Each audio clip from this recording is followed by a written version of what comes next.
샬롬, 말씀 읽어주는 김기훈 목사입니다. 오늘도 기대하는 마음과 사모하는 마음을 가지고 하나님의 말씀 함께 읽겠습니다. 출애굽기 14장 1절부터 14절까지의 말씀입니다. 하나님께서 모세에게 말씀하셨다. 너는 이스라엘 자손에게 말하여 오던 길로 되돌아가서 밋돌과 바다 사이에 있는 비아히롯 곧 바에스본 맞은편 바닷가에 진을 치라고 하여라. 바로는 이스라엘 자손이 길을 잃고서 헤매고 있다. 저들이 광야에 꼼짝없이 갇혔다고 생각할 것이다. 그때 내가 바로의 마음을 다시 고집스럽게 하여 그가 너희를 뒤쫓아 오게 할 것이다. 내가 바로와 그의 군대를 사용하여 나의 영광을 드러내겠다. 그러면 이집트 사람들이 내가 하나님인 것을 깨닫게 될 것이다. 이스라엘 자손이 그대로 행했다. 이집트 왕이 이스라엘 백성이 떠났다는 소식을 전해 들었다. 바로와 그의 신하들이 마음이 변하여 말했다. 우리에게 종살이하던 이스라엘을 놓아주다니 우리가 대체 무슨 짓을 한 건가? 바로는 전차를 준비시키고 군대를 소집했다. 그는 최정예 전차 600대와 그 밖에 이집트 전차들과 전차를 모는 기병들을 거느리고 나섰다.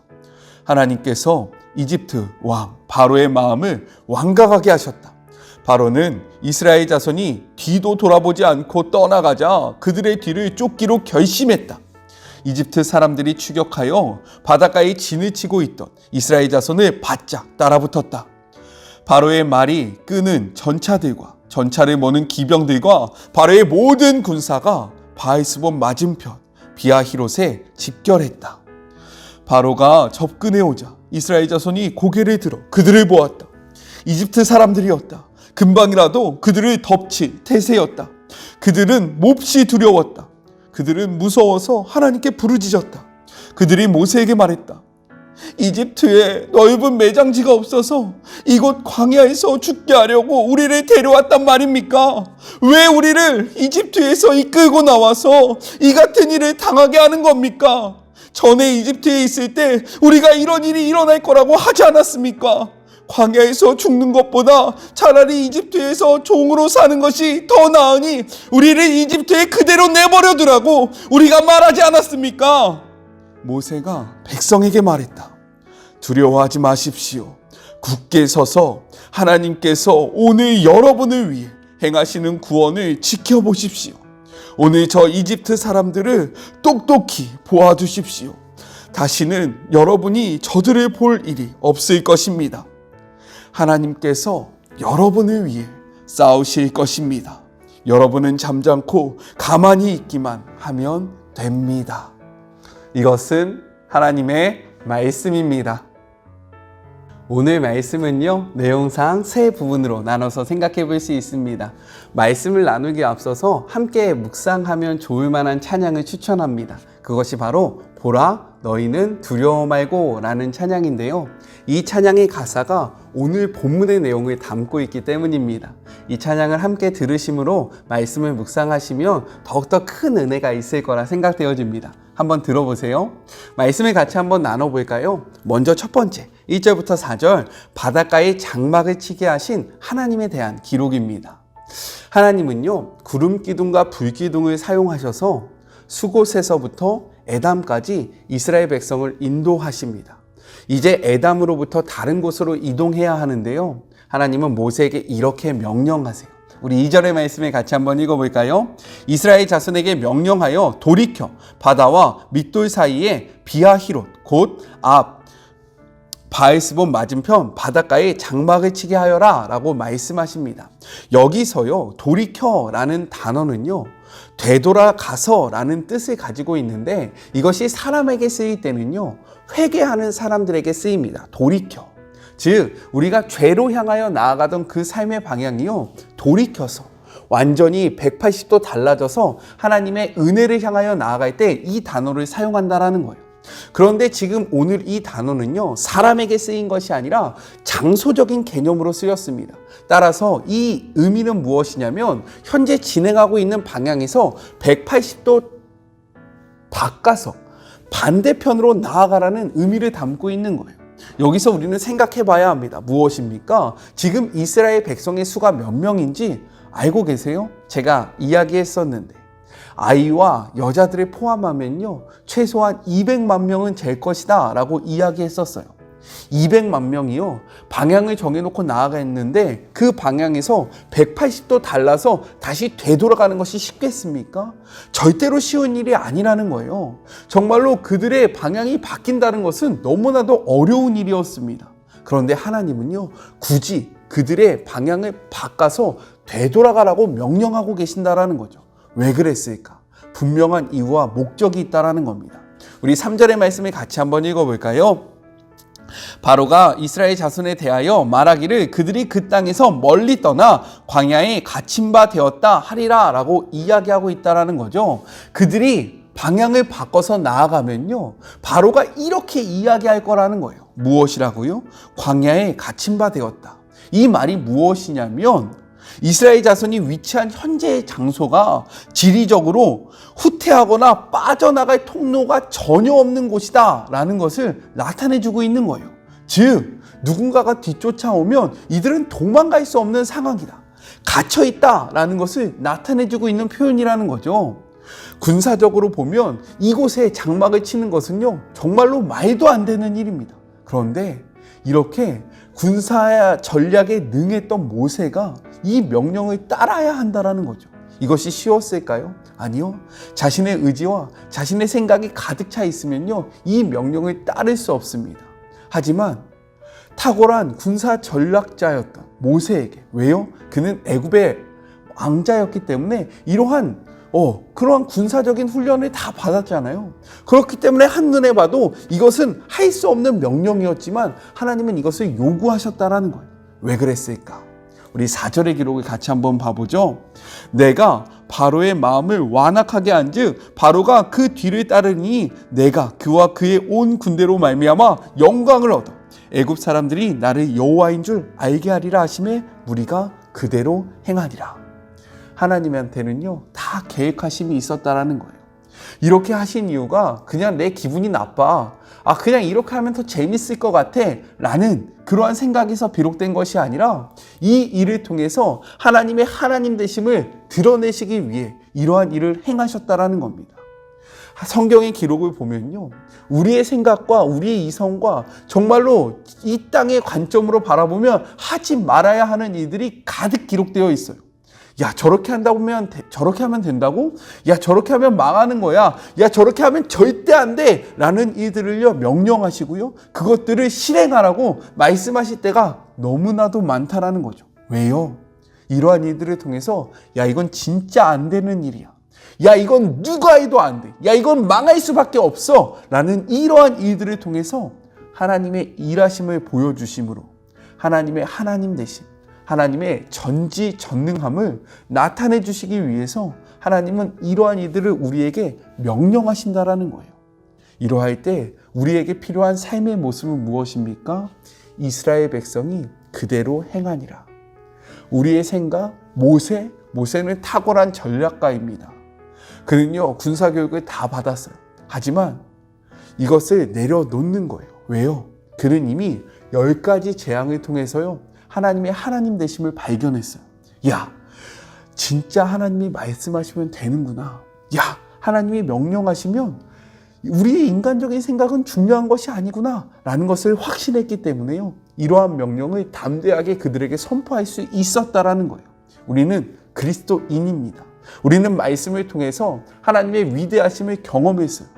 그렇다면 이제 우리의 삶 속에서 명령하시고 역사하시는, 그리고 우리에게 요구하시는 그 하나님의 말씀을 쫓아 살아가야 된다라는 거예요. 그렇게 할 때 오늘 4절의 말씀, 세상 사람들이 하나님이 하나님 되시구나, 하나님은 살아계시구나, 하나님이 진짜 신이구나 라는 그러한 고백이 우리의 그러한 순종함을 통해서 나타난다라는 거예요. 이렇듯 오늘 하루를 살아갈 때 우리의 이성, 우리의 그러한 경험을 통해서 하나님 이거 안 돼요 라고 이야기하는 것이 아니라 주님 말씀하시면 내가 그대로 행하겠습니다 라는 순종의 모습을 보여드리는 그런 복된 하루가 되었으면 좋겠습니다. 둘째, 5절부터 9절 마음이 변한 바로에 대해서 기록을 하고 있어요. 우리 5절의 말씀을 같이 한번 읽어볼까요? 그 백성이 도망한 사실이 애굽 왕에게 알려짐에 바로와 그의 신하들이 그 백성에 대하여 마음이 변하여 이르되 우리가 어찌 이같이 하여 이스라엘을 우리를 섬김에서 놓아 보내었는가 하고 라고 기록되어 있습니다. 바로의 마음은요 계속해서 변하고 있다는 거예요.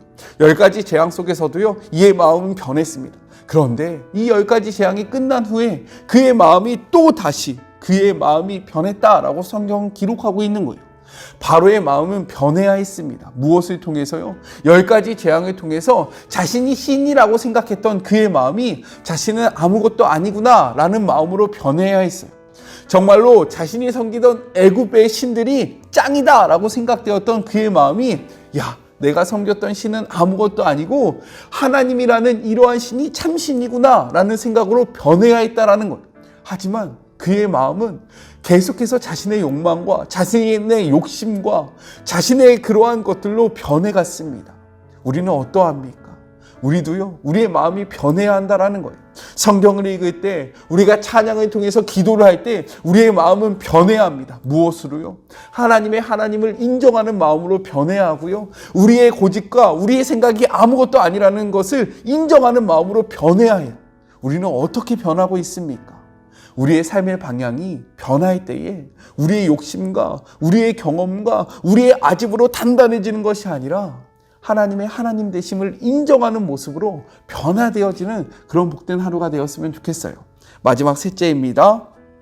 10절부터 14절 두려워 원망하는 이스라엘 백성에 대해서 이야기를 하고 있어요. 우리 10절의 말씀을 같이 한번 읽어볼까요? 바로가 가까이 올 때 이스라엘 자손이 눈을 들어본즉 애굽 사람이 자기 뒤에 이른지라 이스라엘 자손이 심히 두려워하여 여호와께 부르짖고 라고 기록이 되어 있습니다. 바닷가에 진을 친 이스라엘 백성이요 눈을 들어본즉 뭐가 보입니까? 애굽 사람들이 자신들을 쫓아오는 것이 보이는 거예요. 근데 자기 뒤에는 바닷가인 거죠. 양옆은 막혀 있는 거죠. 이러니까 이들이 두려움에 빠지는 거예요. 맞아요. 우리가 상황을 보면요, 환경을 보면요, 우리가 신앙인으로 그리스도인으로 살아갈 때 두려움에 빠질 때가 있습니다.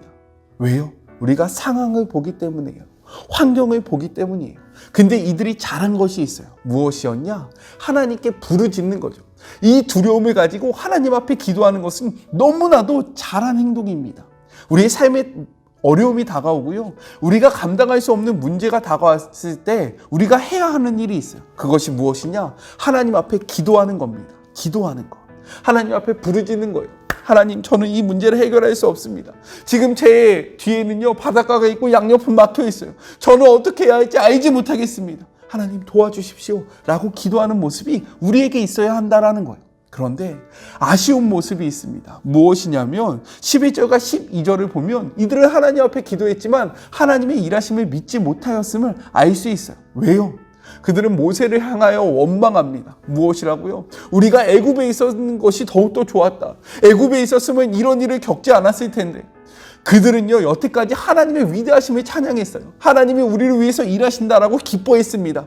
하나님 앞에 경배했어요. 그런데 삶의 문제가 다가오자마자 하나님 앞에 기도했지만 그것을 믿지 않았음을 분명하게 보여주고 있는 거예요. 그렇기 때문에 하나님에 대해서 원망하고요. 왜요?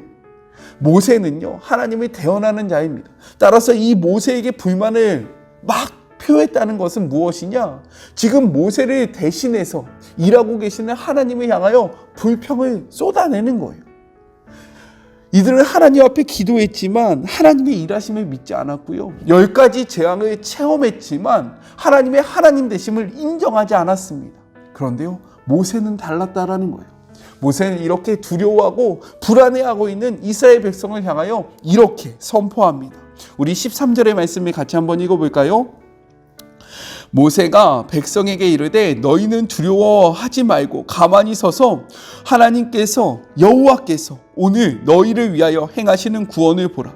너희가 오늘 본 애굽 사람을 영원히 다시 보지 아니하리라. 그리고 이어 14절에 이렇게 선포합니다.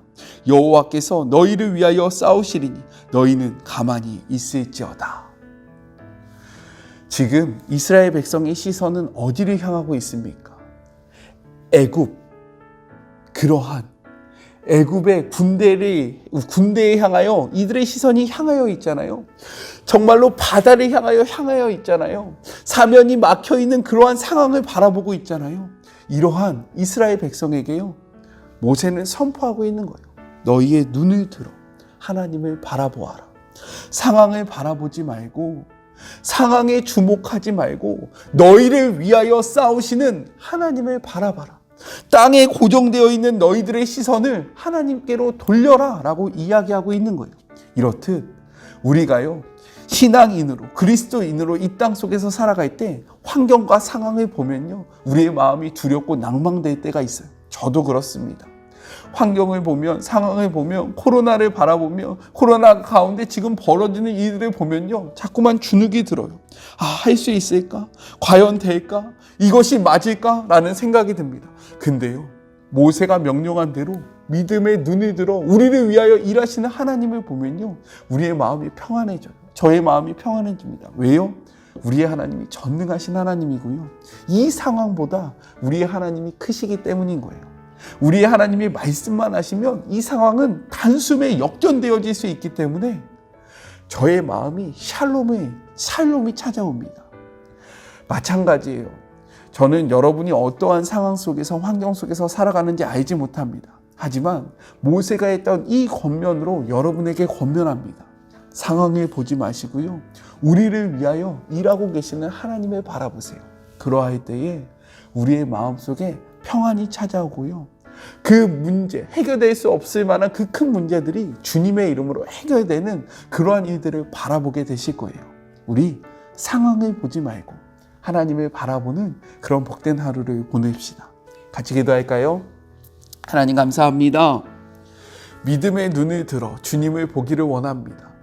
우리의 이성으로, 우리의 경험으로 도저히 이해되지 않는 그 명령 속에서 순종하며 나아가기를 소망합니다. 그러할 때에 하나님의 하나님 되심이 이 땅 가운데 선포되어질 것이고, 우리를 위하여 일하시는 하나님을 우리가 발견할 수 있게 되는 것입니다. 주님, 이 말씀을 의지하여 우리가 하나님의 말씀 앞에 순종하게 하여 주시옵시고, 우리의 마음이 세상으로 향하여 나아가는 것이 아니라 하나님을 향하여 변화되게 하여 주시옵시며, 또한 상황에, 땅에 우리의 시선이 고정되어 있는 것이 아니라 우리를 위하여 일하시는 하나님께 고정되어 정말로 이 땅을 주관하시고 이 땅의 주인 되시며 이 문제보다, 이 상황보다 크신 하나님을 의지하는 그런 복된 하루가 되게 하여 주시옵소서. 하나님은 오늘도 우리를 위하여 일하십니다. 믿음의 눈을 들어 우리를 위하여 일하시는 하나님을 바라보므로 이 세상 속에서 당당한 하루, 정말로 담대한 하루를 살아가는 주의 모든 자녀들이 되게 하여 주시옵소서. 함께 하실 주님을 기대하며 거룩하신, 우리를 위하여 일하고 계시는 예수님의 이름으로 기도드립니다. 아멘. 땅에 고정되어 있던 우리의 시선이 우리를 위하여 일하시는 하나님께로 다시금 바뀌는 그런 복된 하루가 되었으면 좋겠습니다. 저는요, 또 내일 만나도록 할게요. 사랑하고 주님의 이름으로 축복하면서 오늘 하루도 힘내세요. 우리 내일 만나요. 안녕. 믿음의 눈 들어 우리를 위하여 일하시는 하나님을 바라보는 하루 됩시다.